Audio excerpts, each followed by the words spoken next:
Merci Madame la Présidente, Monsieur le Ministre, chers collègues. Nous voilà donc convoqués un 29 décembre, entre la bûche de Noël et les vœux du Nouvel An, pour avaliser en un temps record votre décision de créer 2 catégories de citoyens dans notre pays. Les Français vaccinés d'une part, et les non-vaccinés ou les sans schéma vaccinal complet d'autre part, qui ne pourront plus aller au restaurant, au cinéma, au théâtre, au café, au club de sport associatif, ou qui perdront leur travail purement et simplement. Il fallait y penser lorsque le président Macron nous l'avait seriné en mars 2020. Nous sommes en guerre. Pas de guerre sans ennemi, et l'ennemi est tout trouvé.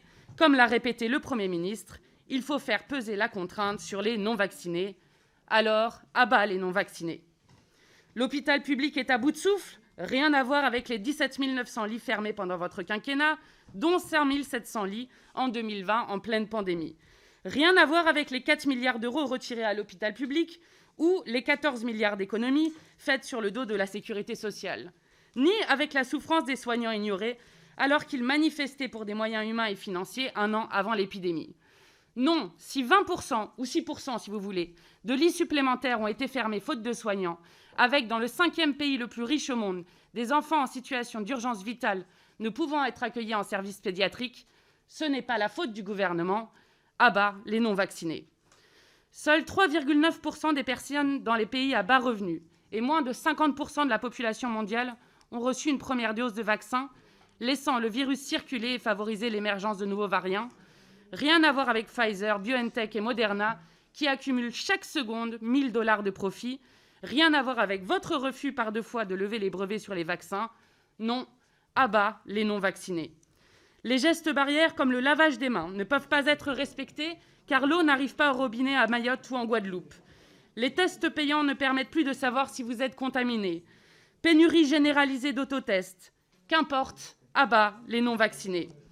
On retrouve la méthode macroniste habituelle. L'ennemi est le citoyen, pas l'épidémie. Cette politique est délétère, car vous faites semblant de ne pas voir la différence entre vaccination et passe sanitaire ou vaccinal. La vaccination est, nous en sommes convaincus, un moyen sûr de lutter contre l'épidémie. En revanche, les passes n'ont rien de scientifique.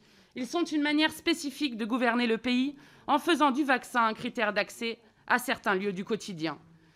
Vous confondez à dessein l'un et l'autre pour mieux taxer d'obscurantistes toute critique de votre politique.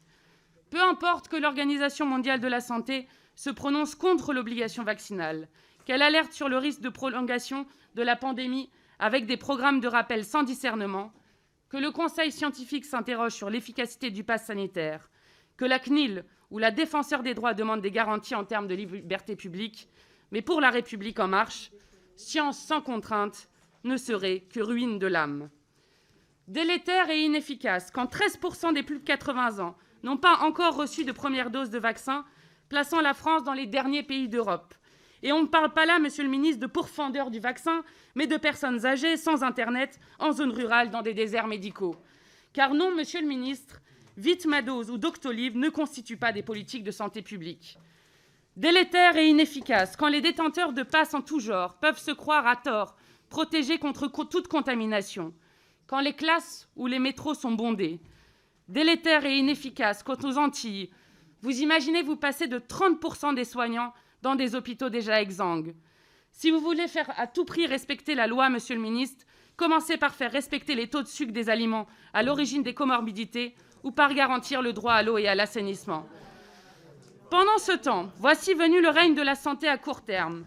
Les soignants sont à bout de souffle, les déprogrammations d'opérations continuent, les tentatives de suicide chez les très jeunes explosent, le nombre de licenciés de sport chute, tout comme la santé mentale de nos concitoyens. Délétère enfin, parce que vous pervertissez l'état de droit. Vous décidez seul à l'abri de votre conseil de défense. Le Parlement est piétiné, photocopie les projets de loi à l'identique.